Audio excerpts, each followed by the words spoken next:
Welcome to the Glenn Beck program. Now, I hate to rain on the recovery summer parade, but the Fed is doing exactly what they said they wouldn't do, and we told you they would.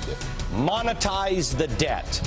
This is very bad, and we've gotten a lot of heat in the last year and a half telling you they would do it, and they keep correcting us saying they wouldn't. In fact, let's start at the beginning. Here's Ben Bernanke promising that they would never monetize the debt. Will the Federal Reserve monetize this debt? The Federal Reserve will not monetize the debt. What does that mean? That means we won't buy our own debt. The Fed has come out today and announced that they are buying up our debt, but only to prop up the housing markets. This is really, really bad. Good to see your word is your bond, Ben Bernanke. Oh, and in completely unrelated news, the Federal Reserve is also downgrading the U.S. economic outlook in the summer of recovery. That's some sweet recovery action right there, isn't it?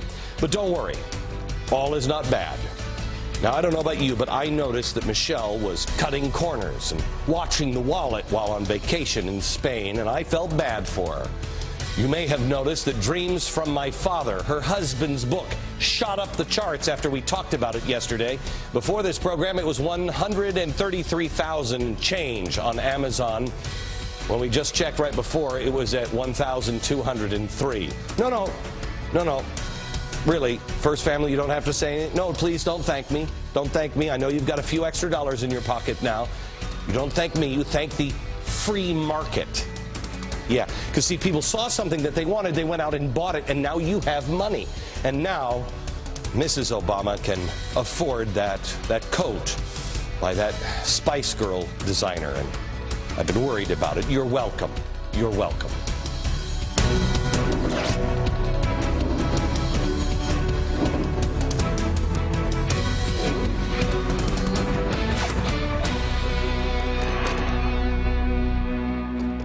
Call me. Hello, America. Isn't it amazing how much resistance something called common sense is met with today? The Tea Parties rally for smaller government, and yet they're labeled racist. They call out Congress for mortgaging our future and selling our kids into, I don't even know what their life is going to be like at this point. They are a violent threat now because they do that. Any smaller government movement is vilified. They could be holding, save cute little puppy dogs from cute puppy dog murderer rallies, and they'd still be racist hate mongers. So it stands to reason that anybody who does what I'm about to do is going to be called a hate monger. But I'm kind of used to it at this point. We're going to talk about the Ground Zero Mosque. Now, unless you've been in some sort of Twinkie-induced coma, which I hear can actually happen for the last couple of months, and don't get me wrong, I have been thinking about whisking my way, to Twinkieville. Sure I have. But there is an Islamic community center and mosque called the Cordoba Center that you need to know about. It's being built just down the street from Ground Zero. I know you've heard this. It's an emotionally charged subject. You may have seen some of the footage of the town hall meetings here in New York City where we're just a little bit more tense than maybe, I don't know, Nebraska. It would be easy, as many commentators did, just to shout down the idea of building a mosque right off the bat. I haven't done that. In fact, this may be the first time that I've addressed this on television, because I've had a different opinion than everyone else, and we've had things to roll up our sleeves and do.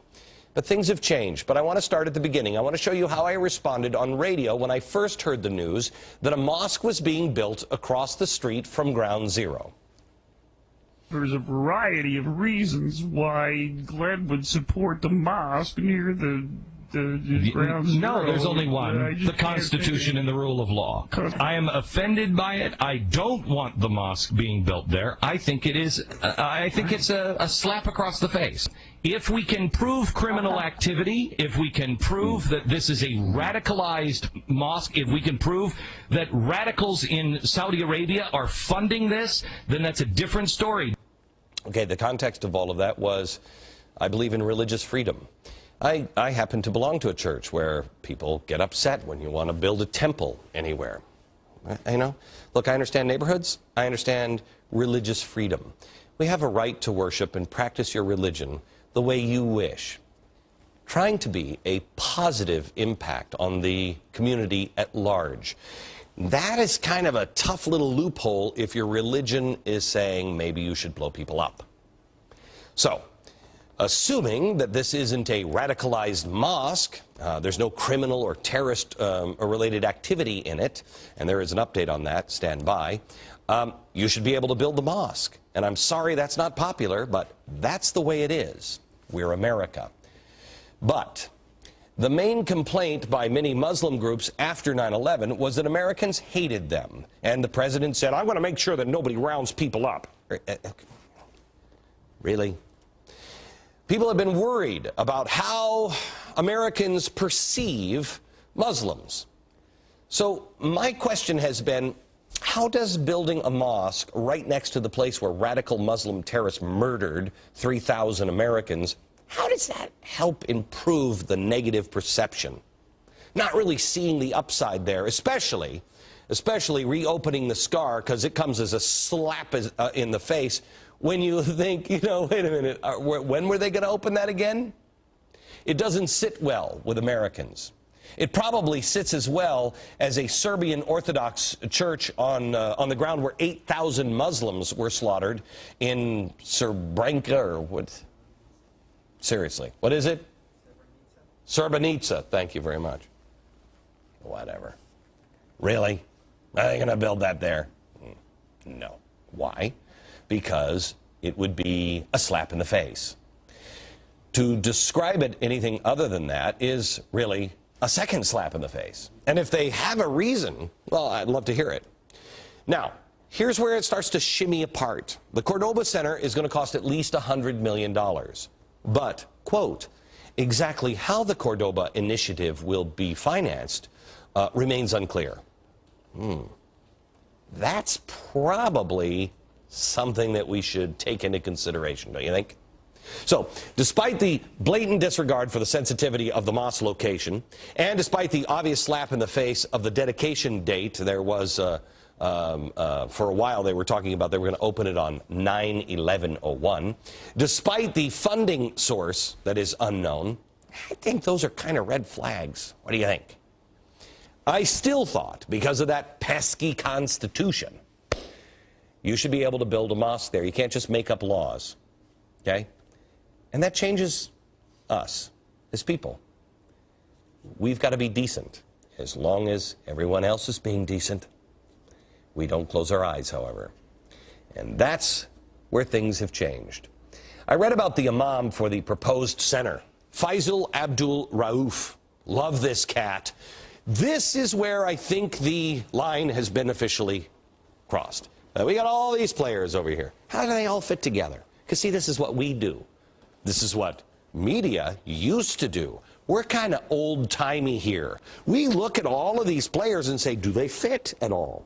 Faisal is a clear and key figure in the Perdana Global Peace Organization. Well, wow, that sounds wonderful because it's got peace right there in the name. Yeah. Abdul Rauf. He's right there on Perdana's website. See, right there's the website. Under role players and contributors. It's very nice.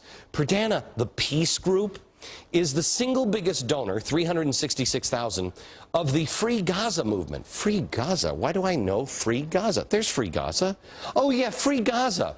They were the key organizer of the 6-ship flotilla that tried to bust through Israel's blockade and then stabbed Israeli soldiers as they boarded the ship. And of course, the flotilla was also helped by Hamas-supported groups, which is always good when you can say, hey, Hamas is with us too.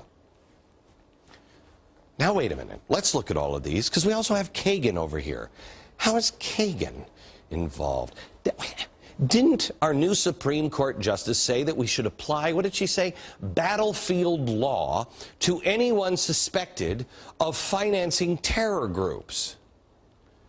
Didn't she say that we're not just talking about suspending Miranda rights, that you could be held indefinitely? Now, is that for people like this and this We should ask her. Or is that just for non-Muslims? I don't know. Now, if I look at this, and just what I just told you, I'd say now might be a good time to put the brakes on. Slow down, take a closer look. I mean, who doesn't think that maybe we should look into it a little bit more? Yeah, let's continue with the chalkboard, shall we? Who else is here? Oh, here's Bill Ayers and his lovely radicalized wife, Bernadine Dorr. Now, how do they fit in? Oh, that's right. They also helped free Gaza. Yeah, they helped organize the flotilla. And Ayers is tight with Obama. The president has a lot of friends in the flotilla world, including this guy, Rashid Khalidi. Oh, good friends there. Yeah, good friends here. Oh, and by the way, Rashid Khalidi, he's on this board because he's promised another flotilla offensive. Yeah, wait until I tell you what the name of that one is. All right, so then we have the Attorney General and we have Hillary Clinton. I tell you what, let's look at this on this board, shall we? Let's take the Imam Faisal. And he is a contributor to Perdana. Perdana is the Free Gaza people who did the 6-ship flotilla, which is nice. That's Bill Ayers and Bernadine Dorn. They also helped here. And the 6-ship flotilla is, of course, related to Hamas. You know, those people. Those people. Now, so you have, that's a pretty good circle here. And that, what do you think? We should look into something like this, but we can't, because Barack Obama, who's friends with Rashid Khalidi, who is going to do yet another 6-ship flotilla like this one, he's going to do this one in September, and he's calling it the Audacity of Hope, which is weird because that's Barack Obama's book. Check it on Amazon. Let's find out how much it's where it is now, because it's going to shoot up. Last night was Dreams from My Father. Tonight, Audacity of Hope. Audacity of Hope, which was Jeremiah Wright's speech. That is weird. A flotilla with a tip of the hat to Obama, which is actually a tip of the hat to Jeremiah Wright, who says all kinds of crazy things about Jews and everything else. Okay, so anyway, we can't really do anything because Eric Holder from the FBI is standing in the way. Eric says we're not even at war with terror. Okay? Now, where does Hillary Clinton come in? Where does this happen? Have him. Hillary Clinton's up here because the State Department has decided that they're going to give him money. Yeah. They have now confirmed that the State Department is going to give him money. They're going to finance him. Soon, Faisal Abdul Rauf is going to be going on a trip to the Middle East. Oh, it's exotic there. And you are going to be picking up the tab. Now, why? Why? Anybody have an answer? I know why he's trekking overseas. Why is he trekking overseas? Because we got to go back to this one. The Cordoba Center. Remember, it's $100 million, and they have no idea where they're going to get the money. Oh, probably going to run into a few hiccups fundraising here in New York. So why not send him overseas? And of course, he won't look into any of this because he says not to, but he listened to this guy, and this guy's naming a ship to go get those Jews. Oh, that's great. No, there's no problem. No problem at all. If this guy could just convince this guy or her to save cost, get the sympathetic administration to pick up the tab, this guy may be able to get the $100 million to build this center here. Isn't that great? Of course, now the State Department says, no, no, no, no. Here's P.J. Crowley, who, by the way, another connection, used to work for the Center for American Progress. You know, the group started by George Soros. Here he is, clearly thrilled about getting the task of explaining all of this. Watch.